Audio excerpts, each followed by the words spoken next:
Hello and welcome back to Under Review. We are standing outside of Gamble Pavilion, a place we stood for approximately 4 hours before the game on Monday to get into that student section, but it was all worth it to get that win over Texas, and we are going to review a bunch about that game. I'm Mahn, and one of my new co-hosts, Najha Dumas. Let's get into it.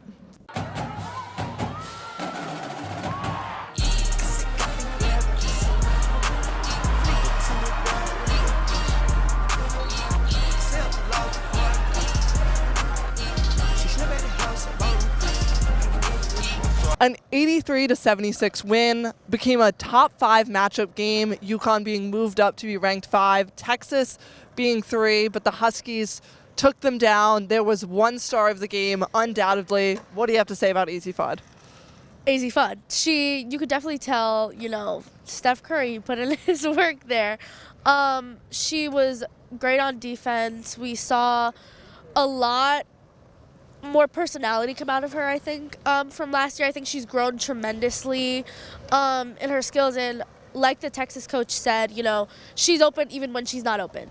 And I think that's going to be a really great key skill this year of hers, to really get the points on the board and just be present on the court.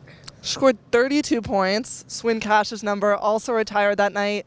32, a coincidence?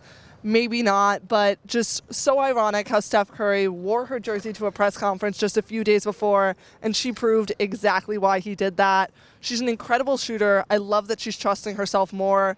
She's honestly unstoppable. I love how she's coming out of her shell. And as Coach Oriema said, definitely a Player of the Year candidate.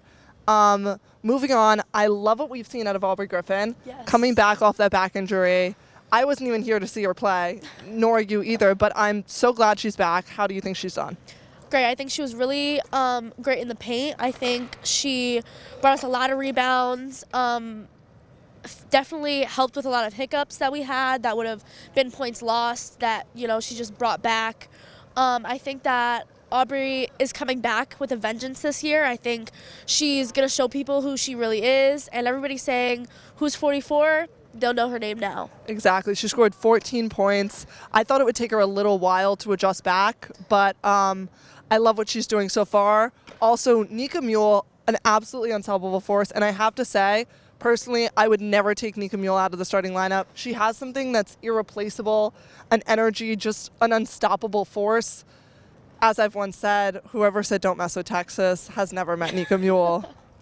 Correct. She's honestly insane defense-wise, and I've loved what she's been doing on offense too. She is able to get those assists and be a playmaker.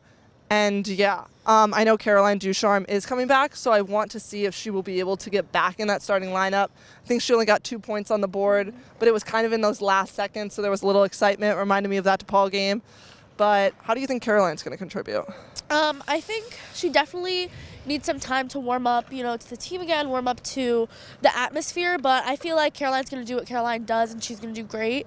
Last year we saw, even under pressure, she's able to drop those points and make that transition seamlessly. So I think she'll come back with a punch. I definitely think so too. I love how many different assets we have this year. I know a lot of people were afraid about Paige being out, Ice being added to that, but even just like Ayana, Nika, Dorka, all of them bring such different things to the table, but all of them are equally as necessary. Yeah. And we're not getting games where they're on and off so far. All of them have so far been on, and I think that's really great. Obviously, this isn't the end of big matchups for them as they have to face number 10 NC State on Sunday. What do you think is going to come of that?